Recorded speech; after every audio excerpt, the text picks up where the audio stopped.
And a good day, all of you. John Henderson Pierre, the Beverage Ramble, back again with you. Another Beverage Ramble edition outside my place. Today we're doing Mike's Harder Lemonade. 2 years ago I did the Mike's Harder Mango version, but I never did the lemonade version, which is the original. Of course, Mike's Hard Lemonade has been around for almost now, 3 decades now. That product, that malt beverage. 8% ABV. Nice little malt beverage on a pretty day today, and it's beautiful. A little windy out here today, but very pretty. Let's see. Certified, crafted to remove gluten, and that's really about it. It says warning contains alcohol. Yeah, we know. Outside, not much else says much on here, and the website says it's a nice, refreshing lemonade drink. Mike is hard, so is prison. Okay, there's a warning about alcohol. Just don't drink and drive, or a warning on here. Mike's Hard in Arizona, but I believe it's under Mike's Hard Lemonade Company. But I think Boston Beer Company, people behind Sam Adams, owns it, I believe. So, anyway, here's what the lemonade looks like. Somebody's cooking, smells real good. Upstairs from the apartment. Nope, as you see, looks like a. I had it in the freezer for a good minute, actually a good hour or so. So, which is the best thing to do, especially with this much alcohol. Best to freeze it. Don't throw it in the refrigerator. But had it in the freezer for a good while. So there you go. Smells like a malt beverage. It has the lemon scent and all.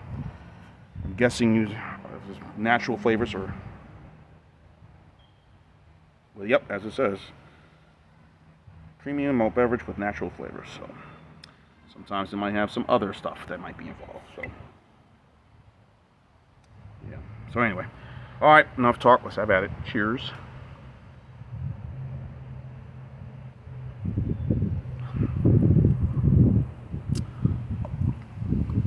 I'm guessing the type of sugar they're using might be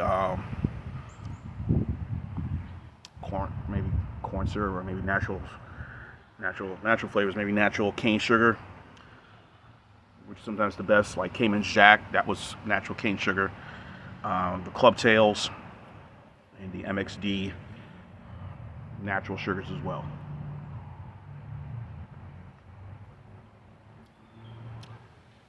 Yeah, it's not bad. A lot of these malt beverages we've seen over the last 2 decades have grown in popularity.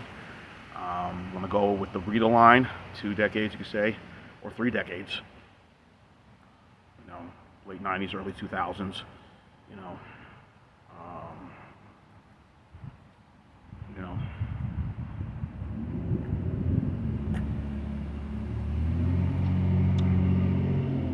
The Rita line, of course, that AB came out, but all goes back to the days.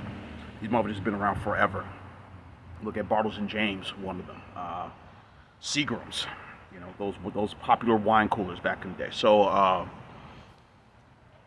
people loved them. People said, "Hey, I'm not a real big beer drinker, and I'm not bringing a big jug of wine, whatever, and definitely not going to bring some hard liquor. But I want kind of a little bit of balance of everything, And a lot of these companies put them out. Bartles and James and Seagram's were probably the two who saw that, and then they kind of went down a little bit.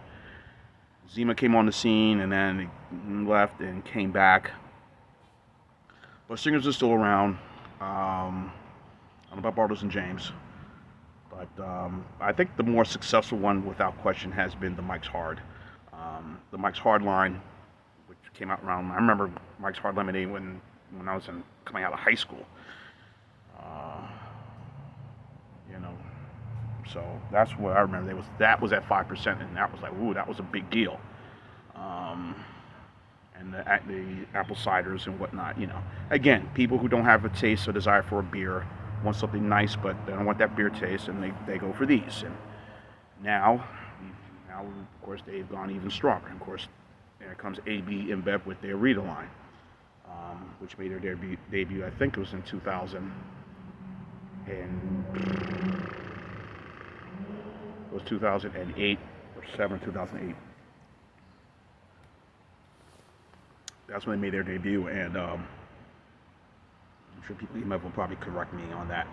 And that just really kind of took off, and then of course you've had others who try to do the same.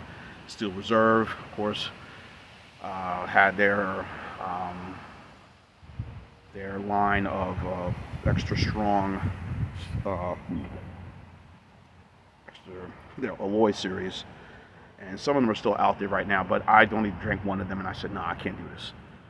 Same with the Four Loko. Man, I can't even get me started on Four Loko.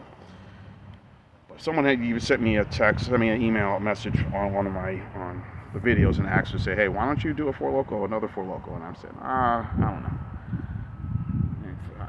The first time I did a Four Loko, that was 2018, and I said never again. But I don't know. Give them what they want. I don't know. Four Loko's an atrocity, in my opinion. But hey, it's expensive, cheap bang for the buck, right? Yay. So I paid like $2 for the 24 ounce can, excuse me.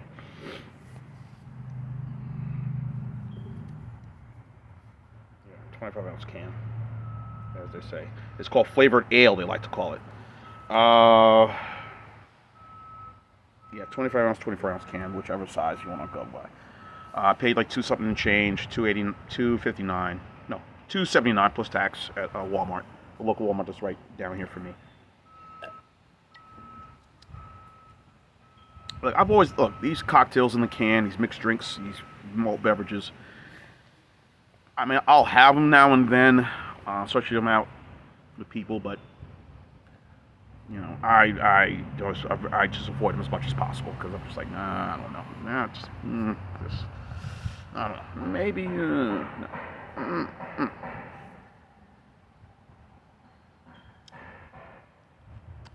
But since they raised the ABV on some of these, like the Red's Wicked, which is 8%, that is really good. Apple. If you ever get a chance, try that. That's good stuff. But sometimes they don't. You think you're tasting the alcohol, but especially both of these are at 8%, and I don't feel the booziness of it. Now, if you want to spike it, which is what I'm about to do right now, with this Zachariah Harris that I going to add to this and maybe give it a little kick. You can put a little something in there. Just a little, not much. I got somewhere I got to go later, so I'm not trying to get too effed up. No, I don't want to do that.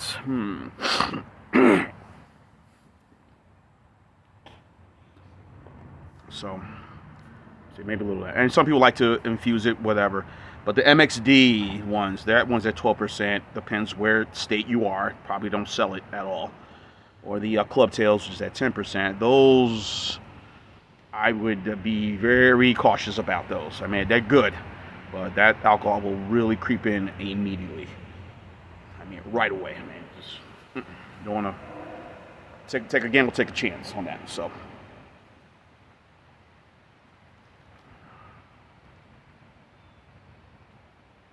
But overall, it's not too bad. Well, it's now it's really good now that I infuse it with a little bit of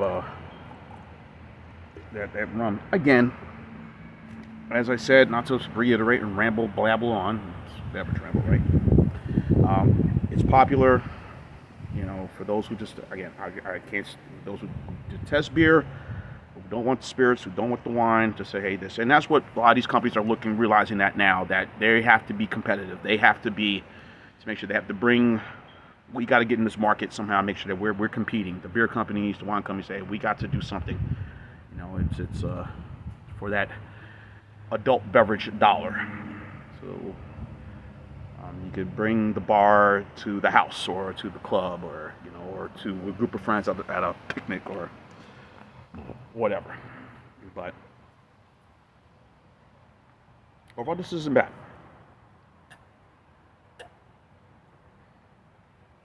Nice, easy drinking, refreshing, and again, because of course, I just add the booze to it. Really, you don't get most of the booze. I didn't really feel the booze on even the Red's Wicked. But it still was really good.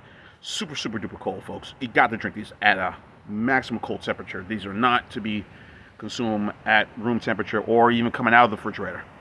Freeze it, put it in the freezer for a good hour or and chill it in ice for a good while to get the really coldness, and you really see a big difference. And yeah.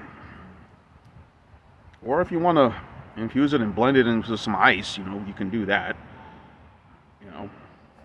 That's some ideas, but as when I had this, again, for the style, it's a nice malt beverage. Again, you don't feel the alcohol right away, and I think that's what their Lysco are trying to do, trying to install that, hey, you ain't gonna feel anything, you're gonna be all right. So, anyway, for the style, for the Mike's Harder Lemonade, of course, Mike's Hard Lemonade has been around going back to the 90s when I was in school. Again, coming out of high school, going to college my first year at Hudson County College, community college. Wish I'd taken some other courses then, but that's need to dwell on the past, as they say. But anyway, not to go rambling on. For the style, I will go in 10. No, I'll take 10. I'll go an 8.7. So for the style, this is a B+ for me for the Mike's Harder Lemonade. Very refreshing, very easy drinking. Again, super duper cold to have this. We want to have it any other way. So there you go. Get this anywhere. Believe me, you can find it. John Henderson Pierre, the Beverage Rambleton. Keep on watching as always. Cheers. Live, laugh, and love. Mike's Harder Lemonade. It's hard for sure. Yay.